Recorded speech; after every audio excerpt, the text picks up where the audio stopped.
with the Mayor's Office, and let me take a moment to introduce the cast of characters who are here with me today. Rich Riebling from the Finance Department, Greg Hinote, the Deputy Mayor.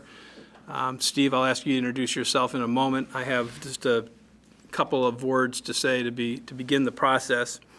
For the benefit of those in the viewing audience here and at home, this is the beginning of a 1 week-long series of budget hearings with Metro departments that we hold every year in preparation of the proposed fiscal year operating budget. This year, we'll be submitting a capital budget at the same time, so we'll be taking the time during these hearings to discuss our city's capital needs as well as the operational needs. This is the fifth set of budget hearings of during my time as mayor, but the first one of this new term. So, Chief, before I turn it over to you, I want to talk a little bit about where we are after 4 years of managing budgets through some difficult times.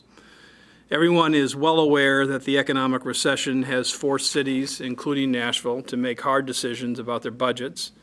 But those who haven't heard the actual numbers, let me share you some statistics that will help put our budget challenges into perspective. During my first term, the start of which, but not because it was my first term, coincided with us becoming aware that we were facing the deepest national recession this country has faced since the Great Depression. Revenue used for our city budget grew by merely 2% during that time period. And if you compare that to the previous 4 years, revenue grew by approximately 20%, and the city's budget increased by $210 million. Even when you discount the revenue generated from the last property tax increase, and there was no property tax increase during my first term, the city had over $100 million in new revenue growth that has not been available to us. So the challenge was to figure out what was the best to do with our limited resources. I've always said that our city's priorities should be reflected in our budget. And if you think of the budget as a pie, like you would be taught in civics class, our top priorities should get the biggest slices of the pie. From day one, our focus has been on educating our kids and keeping our city safe. And those are the two areas we have protected in the budget, while most other departments have seen their budgets cut by at least 15%. Beyond funding schools and public safety, we have put a secondary focus on streamlining the operations of our government, reducing the cost of services we provide ourselves, and in turn protecting services we provide to the public. That means internal departments, those are the departments that support the ongoing operation of the government, such as IT, which is technology services, human resources, general services, legal, finance departments, all that will be here later today and the rest of the week, have taken some of the hardest hits and have had to do much more with less, and my office is included in that. Libraries, parks, and public works, which will have hearings on Thursday, have had to do more with less, but we have made cuts to those departments that maintain services to the public as much as possible. We have not closed a single park, library, or community center. Some hours have been reduced, things like brush pickup have been reduced, but overall the public has had to feel very little impact from the budget cuts. This is one positive that comes from lean times. Like we're in now, the government learns to operate more efficiently. And I'm proud of the budget decisions we've made. We've cut our fleet, we've cut travel, we have 668 fewer full-time employees in the Metro government than when I took office. One way I look at this is that with little revenue growth, we've had to cut the rest of the government's budget to continue funding our priorities, schools and public safety. Since we're going into the police department's hearing first, let me spend just a few minutes talking about where we are in this particular area. I firmly believe that public safety, ensuring that our citizens feel safe and are safe, is one of the most fundamental functions of our government. If a city is not safe, then nothing else really matters. If you're not safe, then people aren't going to take advantage of all our great resources, our parks, all the great attractions we have downtown. And I believe the stigma of being an unsafe city is extremely hard perception to overcome. If we're going to remain a thriving tourist destination, if we're going to remain a city where families want to live, where businesses want to invest, then we have to keep public safety as a top priority. In my opinion, just like education, it's an area where we cannot afford to lose any momentum. And while we can never stop striving to do better in this area, I believe we are making good progress. Overall, major crime has, throughout my first term and into my second term, has continued to go down. Most notably, last year, Nashville had the lowest number of homicides since 1966. That's 45 years. Even one homicide is too many, but this is an incredible achievement, Chief, that your department should justifiably take pride in. There are several key factors supporting our department's success.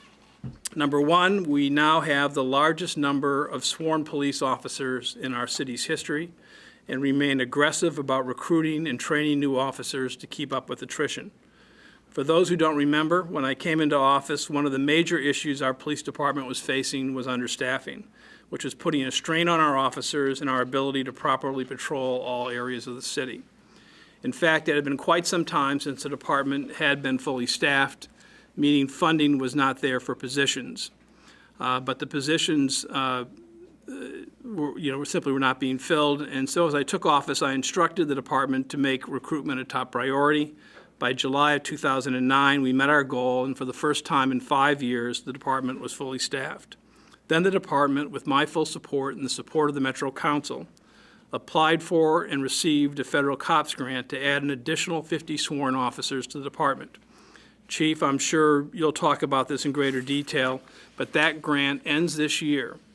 Since I took office, we have welcomed 13 recruit classes to our police training academy. At the beginning of this month, we welcomed 33 trainees for session 68, and they're scheduled to graduate on July 31st. In total, I've administered the oath of office to 382 new officers since September of 2007. And for those who may not realize what has taken place in most other cities during the economic recession, while we have been growing our police department, many other cities have reduced the number of sworn officers. In fact, with nearly every recent recruit class, when I greet them, there's always a handful of trainees who have come to Nashville to work as police officers, having been laid off somewhere else. So not only are we achieving something most other cities could not achieve in this moment in time, but we were able to recruit some of the best law enforcement personnel from across the country because of our economic environment. These additional officers have allowed us to move forward with expanding our number of police precincts. The new Madison Police Precinct opened in temporary space at the beginning of January. We're also working on plans to construct a new precinct in the 12th Avenue area called Midtown Hills, which will be our 8th precinct in Nashville. And we should also note that in December, we completed and opened the new West Police Precinct, which is a replacement facility for the old precinct that lacked adequate workspace for our officers and a community room for neighborhood groups to meet. The new facility, the new West Precinct, is LEED certified and a beautiful addition to the streetscape along Charlotte. I had the chance to attend the first neighborhood meeting there, which was held in February. I know it's going to be a great tool for enhancing police-community relations in that area. Chief, I'll now turn it over to you. This is your first fiscal year as the chief. You were the interim up until 2010, so I'll start by asking you to elaborate on what your department has accomplished during the current fiscal year. We also should mention that we have, as I said, the COPS grant expires during fiscal year 13, and additional funding will be needed to keep those officers. And that is a commitment we've made and a commitment we will keep. The DNA crime lab to come online during fiscal year 13, which is estimated, I believe, for April. Additional staff will be needed to run that facility. It is an important crime-solving tool that will help us identify, arrest suspects quicker, therefore getting them off the street and prevent them from committing further crimes. A 2% budget reduction would require us to reduce our number of police officers by 57 positions. That's 21 filled and 36 vacancies from anticipated attrition. It would prevent us from continuing to recruit and train the number of officers currently slated for upcoming academy classes. A reduction would negatively impact the police officers funded by the COPS grant and possibly require us to repay the Justice Department for the grant funds, which could be up to $7.5 million, which would then result in the elimination of 150 sworn officer positions. So I guess the bottom line in terms of my position with the police department is we have been supportive. You have answered our support with great success. I'm very proud of everything that you've accomplished. And from my position, I don't think there's any going back. This is obviously a high priority for the city, and it's a focus on this, on public safety, has paid off for our city. So, Chief, if you could introduce yourself and then introduce the others who will be speaking and make your presentation. Thank you, Mr. Mayor. I'm Steve Anderson. I'm the Chief of Police. Introducing the people sitting behind me who are responsible for that success. Our leadership team, Deputy Chief Louise Kelton, in charge of the Field Operation Bureau. That includes all the precincts and special operations and the Park Police. Deputy Chief Todd Henry of the Administrative Services Bureau. He coordinates all the activities of our IT department, our personnel, our training, all the things that allows our police officers to stay on the street with the full support they need. Deputy Chief Damian Huggins, he commands the Investigative Services Bureau. That bureau is responsible for investigating sex crime, cold case homicide, auto theft, and things of that nature. Also with us are some of the commanders, Commander Michelle Donegan of the Hermitage Precinct, Commander Brian Johnson of the Madison Precinct, Commander Mike Alexander of the South Precinct, Commander Jason Reinbold of the Central Precinct, and Commander David Imhoff of the East Precinct. Sue Bibb, our Human Resources Manager, is present. Kathy Kirkham, one of our finance officers. Captain Terrence Graves. Captain Graves is presently serving as the OPA commander in addition to his duties in the Criminal Investigation Division. Of course, Don Aaron is here, his assistant, Kristen Mumford. Sergeant Robert Weaver from the FOP, the current president of the FOP, is here with us. On my right is Samir Meg. He is our finance manager. I can tell you that at any given time, we always know how much money is in the checkbook, thanks to Samir.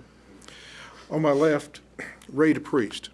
Not many people have met Ray. We lured Ray away from the TBI about 1.5 years ago, and he has extensive background in DNA analysis. He has actually founded DNA laboratories. He's a firearms examiner as well.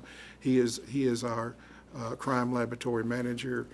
He has been successful in bringing on the key personnel we need for that operation, and then obviously will be in charge of managing that operation as we go forward. So we're certainly happy to have him with us. This is clearly one of the most exciting times for the Nashville Police Department in my 37 years. Because of your leadership, Mr. Mayor, the support of the Metro Council, and most importantly, the support of our citizens throughout the 7 precincts, we have taken and will be taking significant steps that will benefit the safety of our community for many years to come. Community policing has made the difference in Nashville. Rarely a night goes by that a member of our department is not meeting with a neighborhood watch or community group talking about safety and improving quality of life. Mr. Mayor, we've been very pleased that you've joined us at several of these meetings. As you have seen, citizens all across Nashville are actively engaged with our officers in programs that impact Nashville as a whole in a very positive manner. In 2011, the police department was a part of 516 neighborhood groups.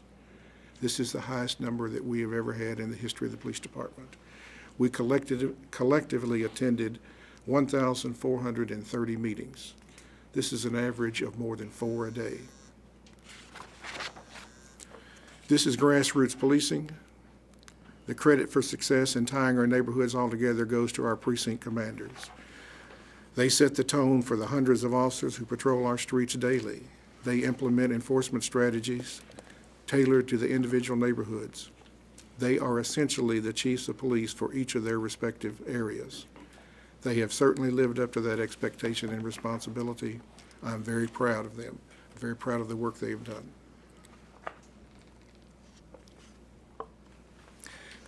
I know that you often speak about the deep leadership bench of our team. This is a luxury many other major city police departments do not have. In fact, one of my most difficult tasks is deciding which of these talented men and women to put into the game as new positions come open. This is a good problem to have. I can tell you that Nashville's Police Department will be in good hands for many, many years to come. These leaders set the tone for the entire police department. The self-initiated activity of our officers on the street continues to increase. This is the proactive work that directly addresses and prevents crime. That is the work that directly impacts our neighborhood. The day-to-day activities of our officers consistently demonstrate their professionalism, their dedication, and their motivation. More than that, our officers also recognize that their contribution to the safety and well-being of our community is instrumental in making us an attractive place for new businesses to locate and create employment opportunities. This is driving Nashville's economic recovery at an even faster pace. We firmly believe in the precinct concept and that the smaller the area of responsibility, the more successful each commander can be. Prior to January of this year, the North Precinct covered 188 square miles. It was the largest of the 6 then precincts. With your support in capital funding and operating dollars, we opened the new Madison Precinct at 6 a.m. on January the 1st of 2012. On that morning, the land area of the North Precinct was reduced by more than 1/3. As a result, Commander Carter at the North Precinct can concentrate his attention on the North Nashville and Bordeaux and Joelton areas. And the residents and the businesses in the 69 square miles that make up the Madison Precinct can work closely with Commander Johnson in addressing the issues and concerns in that community. The addition of the Madison Precinct has made the police department more effective in its core mission of serving Nashville citizens. I can tell you that the folks in Madison couldn't be more pleased. When I went out there at 6:30, January the 1st, I almost couldn't get into the roll call room. It was packed with citizens there to wish us well, to greet us, and let us know that we had their support. I look forward to the same result at the Midtown Hills Precinct, south of downtown. The land acquisition process is underway at 12th Avenue South and Wade Avenue. We anticipate opening our police department's 8th precinct within the next 18 months. When that precinct opens, the existing boundaries of the South, West, and Hermitage precincts will shrink. This will allow those commanders to more closely interact with those communities.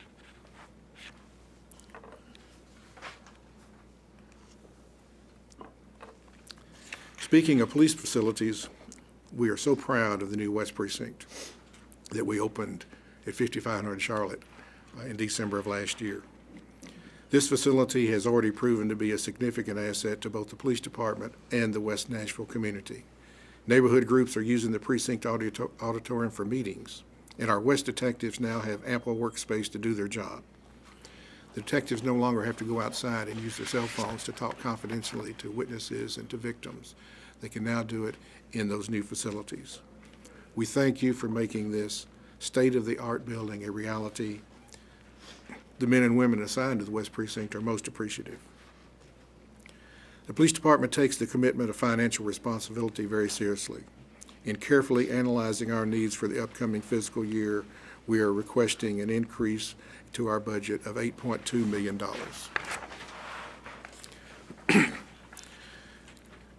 More than half of that money is needed to cover the cost of the 50 officers that we hired with the federal COPS grant. It was the hiring of those 50 officers that allowed us to open the Madison Precinct. That federal grant will expire this year.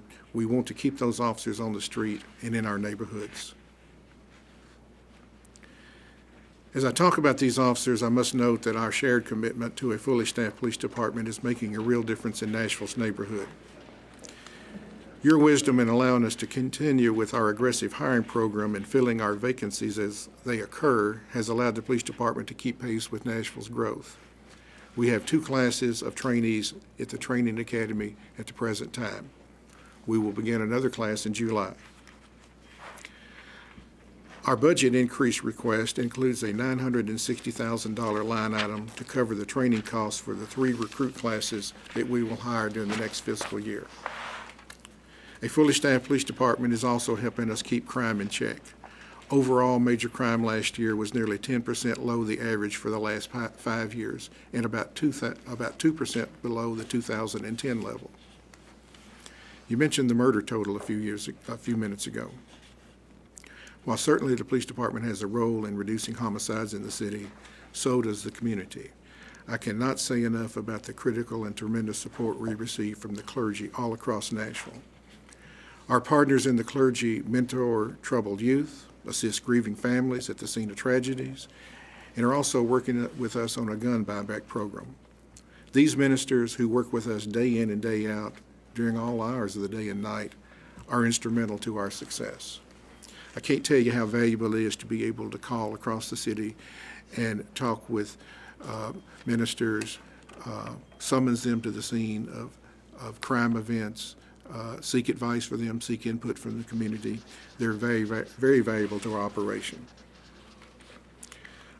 Looking now at other major improvements in our budget request, we are asking for $1.3 million to hire 20 crime lab scientists in January of 2013 and to purchase laboratory chemicals and supply for the crime lab. Our police department's first ever DNA crime lab is projected to open next April. It will soon be time to bring on these scientists who will be using the cutting-edge technology to help us identify even more criminals and get them out of their neighborhood. The potential exists for our lab to work more than 1,000 DNA cases every year. About 300 of these we expect would be related to sexual assaults and other violent crimes. Then more than 2/3 could be devoted to property crimes. That's a luxury we do not now enjoy because of the workload of the TBI lab. TBI lab does very good work. We're very proud of the work they do. But because of their service to the 95 counties, for the most part, we are limited to DNA testing for personal crimes, homicides, sexual assaults, and such. This will allow us to drive DNA testing down to the property crime level. I can tell you that a police department that doesn't actively engage in DNA testing 10 years from now would be like a police department that today does not engage in fingerprint analysis. With the cost of analyzing DNA tests under $40, we know that we can do these 1,000 tests. It's also important to note that this will be a full-service crime laboratory.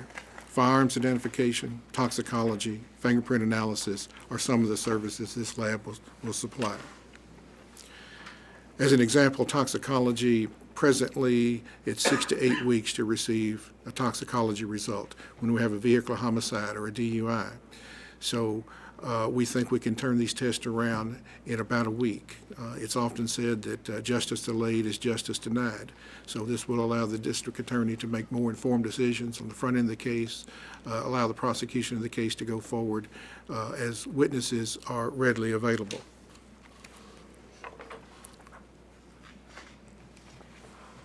We're also requesting additional $246,000 to assist in Nashville's Special Events Initiative. These funds are used to provide police protection and traffic control to the numerous special events held across the city each year.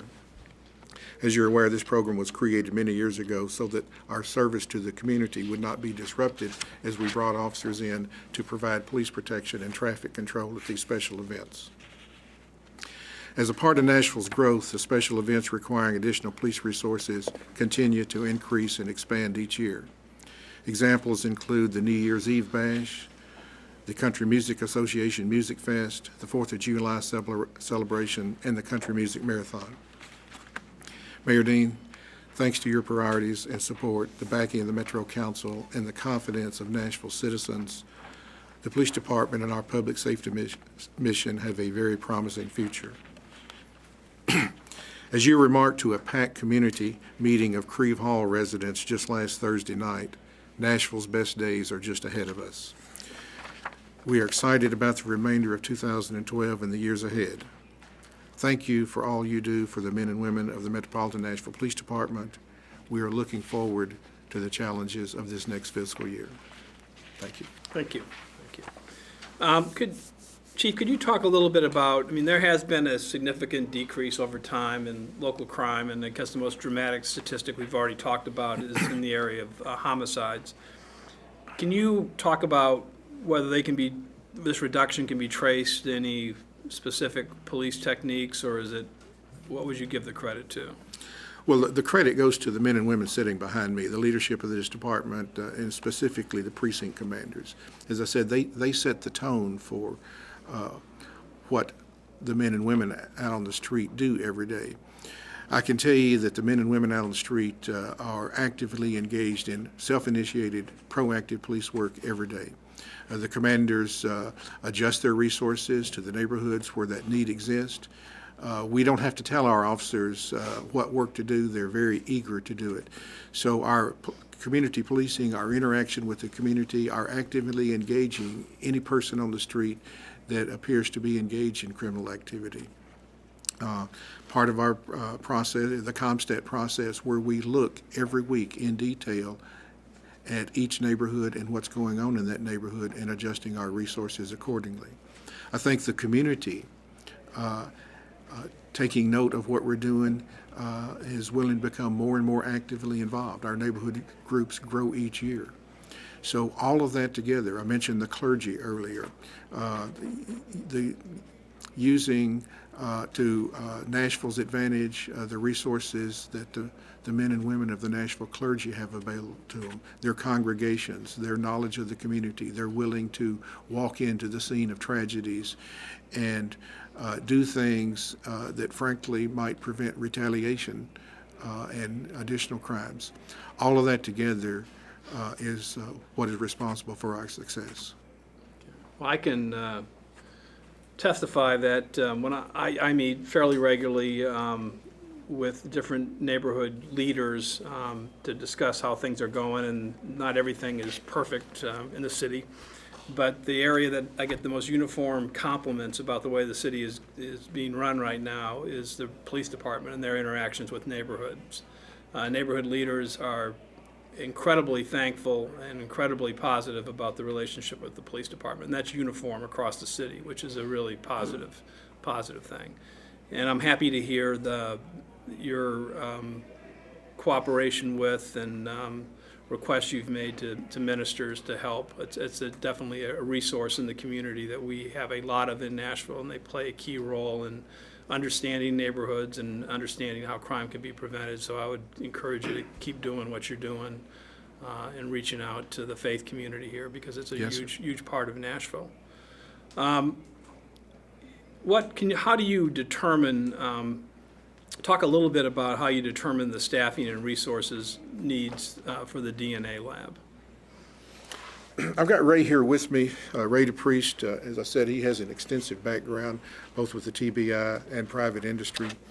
But we looked basically at the test that we submitted to the TBI last year and the year before, and we will be basing our capabilities on that, at least for the personal crimes. But we also know what our needs are. We also know that by bringing these 20 scientists on board, that we will have the capability to run over 1,000 DNA tests every year.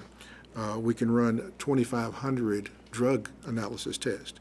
So again, given the turnaround because of the workload of the 95 counties that utilize the TBI lab, this will allow us to prosecute drug cases in a more timely manner. So you'll be doing the drug testing for all or a significant portion of the Davidson County cases, or? Yeah, a very significant portion. There will probably be very little that we would not have the capability. So determination of the cocaine, not only the quantity of it, but the quality of it, so that whether it's 80% pure, 90% pure, so forth, as we go forward in those drug prosecution cases, having that expert testimony close in hand. All the other drug identification cases, recent Supreme Court decisions have said that we have to have the experts in court with us on those drug analysis. So Ray's people will be right there and ready to testify at any given day. Obviously, that's going to make an impact because as criminal defendants realize that we will have those resources readily available, the negotiations with the district attorney about what the proper sentence and sanction should be will be more speedily conducted. And what, in terms of drug testing right now, what's the lag time between when you get results back from the state? What would that be, Ray? In terms of Just drugs. There's a pretty rapid turnover. They have a large staff over at TBI in the crime lab. I would think it'd be about 30 days. 30 days. And under with the new crime lab that we'll operate, would that be reduced? We think we'd be done within a week, yes, sir. So that's, and then you stop to think that people are being held in jail, and that's a cost associated with that's a big improvement. Yes, sir. Even persons that make bond, their first appearance is generally 3 weeks away, and those cases are generally continued based on the need to have For drug that. testing, Yes, sir. right. Yes. And then for the DNA, what's the lag time now for a request for DNA testing from the local police or prosecutor? It continues to increase. The last report I received, it was 8 to 9 months. 8 to 9 months? Yes. Right. So, That's because of the case volume. being right, so you're doing it extreme. all over the state, and you're doing basically serious personal injury type crimes, homicides, sexual offenses, but it takes 8 to 9 months. Yes. And when the DNA crime lab opens, how long will that time period be? Well, each case will be prioritized, but we know that those cases that need quick attention could be done within a week.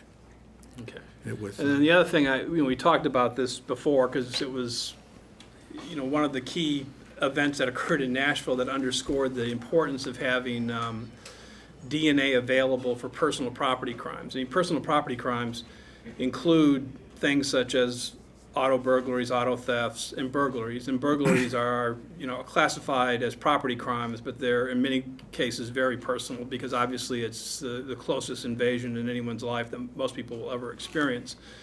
And we had the experience with the break into the Election Commission where the TBI sped up and actually took a property crime case and used DNA and solved that relatively rapidly within a matter of days, and allowed us to, I think, bring a lot of comfort to people that we had recovered the computer and recovered the IDs of voters.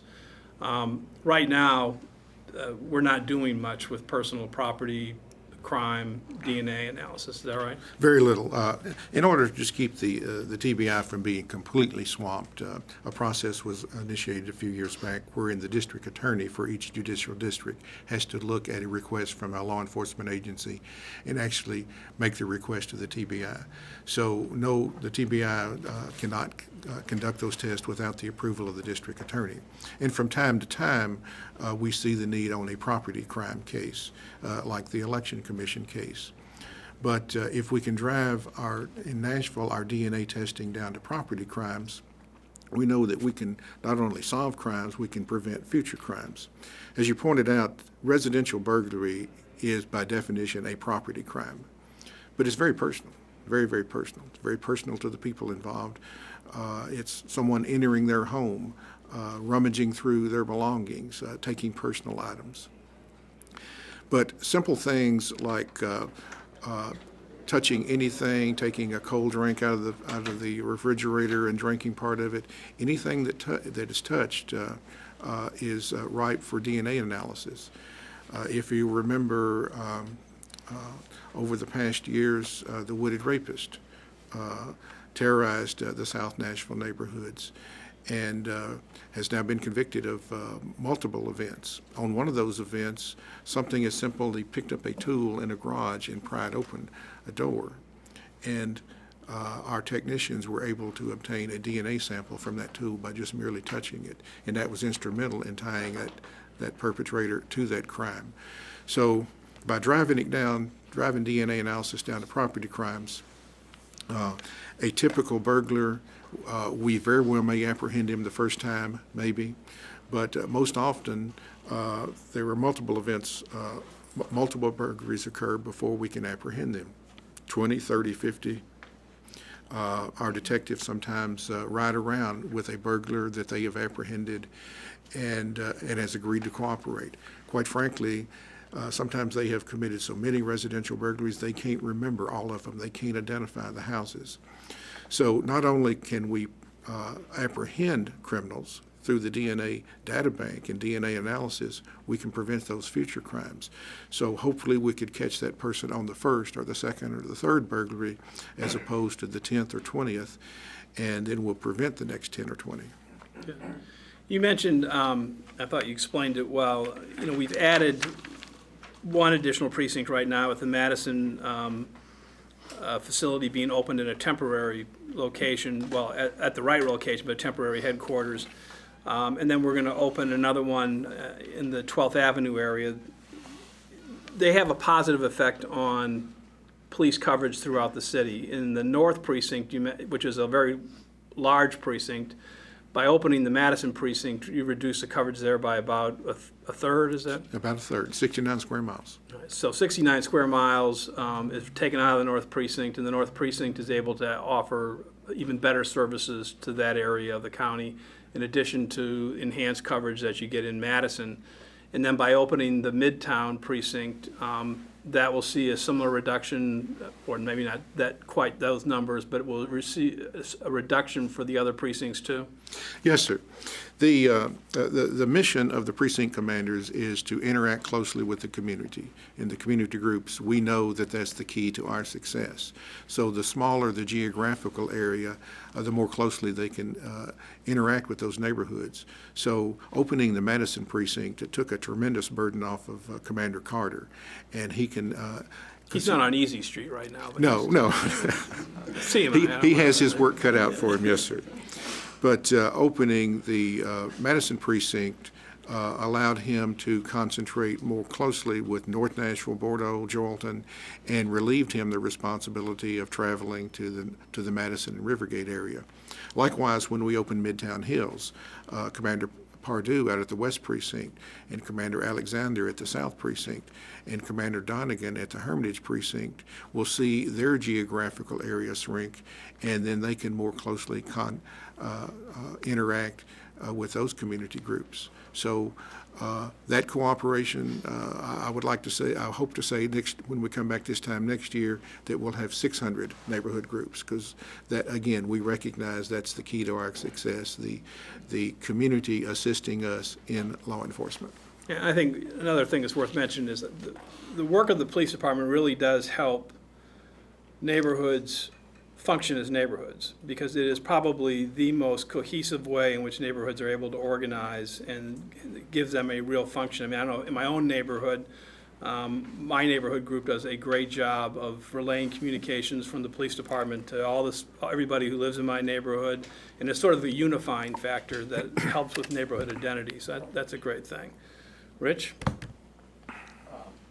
Thank you. You're welcome. Appreciate this opportunity. Just a couple things on the it's not mine, on the crime lab. I think that as I look at your proposed budget for next year, that's sort of the biggest increase of cost. I know we've got to absorb the COPS grants, but that's sort of an existing service that we have now, and the crime lab is going to be sort of the largest single increase. And so I think going forward, obviously this administration supported the concept, provided the initial funding to build the facility. I just think we need to go, especially as we go to the council and others in the community, we need to have sort of a breakdown of those costs in a little bit of detail, so we can show what the operating budget of that operation is going to be in future years, the capital needs it's going to have, because it's going to be an ongoing sort of commitment that the community is making. You can't just build a facility and then it's static. It's going to need ongoing stuff. So I just think it's something that we need to have more detail on as we go forward, not just sort of an overall budget of the whole facility so that we can plan it. I think you did a great job of explaining the value of it, but I think just as we get to the financial side of it with the council and others, we just need to have that in more detail going forward. Minor thing, I think you've got it, just a matter of kind of laying it out the way we do it. I think you're exactly correct. This year is going to be the biggest increase, but obviously there will be an operating budget as we go forward. As we go forward. And one of your largest capital requests for this year also is for equipment to finish out the crime lab. And Yes, sir. I think that's right. And so sort of the justification for that equipment is going to be an important part of this budget process Yes. as well. Greg? Just a quick question to stick with the crime lab. And Ray, welcome. Thank you. Who's on board so far? So far, myself as the director, Ann Talbot as the quality assurance manager. Tell a little bit about her. Ann is a former director of New Mexico Crime Lab. She's retired, traveled to Nashville, found it to be a hospitable place. So do we. And we welcome her. She's a great addition because she comes to me with 25 years' experience. And it's nice to have experience from A different the other side of the Mississippi River. It gives you another avenue of thought. But also on my management team, I have Heather Watson, who's formerly with the OMB. She's helping with my budget management. I have a young person, Alan Smith is my IT director, and he's setting up all the technology for me inside the new crime lab as it has to be planned early. The four of us make up the management team, but I've also hired my forensic supervisors. I have Don Carmen as the firearms and tool mark supervisor. He was formerly with TBI for 25 years in the firearms unit. Phil Smith, former director of the TBI, is the drug ID supervisor, and he was with the TBI for close to 30 years, very experienced. Tabitha Bullock comes to me from the outside. She's our current DNA supervisor, and she's assisting with this finalization and setting up of the DNA laboratory. She's formerly with the Kentucky State Police and their DNA unit, and was with Orchid Cellmark, which is private. Let's see. And other than that, So the goal is to be fully operational April 1, or April of next year, right? Yes, sir. yes. We want to start hiring the forensic scientist in December, January. Right. And we know that we'll have to lure them away from other places, so we want to have that all in place. We're trying to time this so that as the facility is completed, that we have the people ready to step in. Is there some kind of national accreditation process that you go through, or is there such a thing for DNA labs? Yes, so we would like to be accredited by ASCLD Lab, which is an international American Society of Crime Lab Directors, Laboratory Accreditation Board. We seek accreditation through them, and in planning to be accredited, what we have to do is get the laboratory opened in April. Right. We have to go through competency testing, proficiency testing, and when we finish up all of our testing and testing mock samples, we can then apply after a 6-month period to ASCLD Lab. They will send an audit team in, and they will audit us, and if they find that we've met all the criteria for accreditation, then they'll accredit us. It'll be on a 1-year temporary on the first round. Got it. And you've done this before? Yes, sir. All right. All right, that's all I had. Well, thanks. I mean, I do think, just looking at the crime lab idea, that making this sort of investment in law enforcement and police work is absolutely key. I mean, going back to my experience working in the criminal justice sector, you know, when you knock out delays of months in terms of getting information, if you're able to use the best technology for all crimes, not just the, I mean, it's obviously the right priority to make the personal crimes the priority, but to use them for all crimes, that is going to enhance, I think, public safety in Nashville in ways that we can't even contemplate right now, and it's going to have a real positive effect for years to come. So it's a major investment, but I think it is clearly the right investment, and I thank you for that. And let me just conclude by saying, and you're probably all tired of hearing me say this because I say it a lot, but the chief made reference to the fact that there is a deep bench in the police department, and they're all sitting out here today. You know, probably the thing that has given me the most satisfaction in the last year has been the leadership in the department. I mean, I think Steve has done an outstanding job as chief. I think I made the right decision in that one, and I feel very good about it in terms of all your leadership abilities and your analytical abilities and just the way you present yourself and your thoughtfulness. But the other thing is that as I look over this room, I do see the future leaders of our department for as far as the eye can see. I mean, the future chiefs for Nashville are here in our department, and I think the future chiefs are here in our department for a lot of other cities. We have an incredibly deep bench, and as the chief said, that is something that a lot of cities don't have. And it's a good feeling, if you're in my position, to know that you know, we're covered.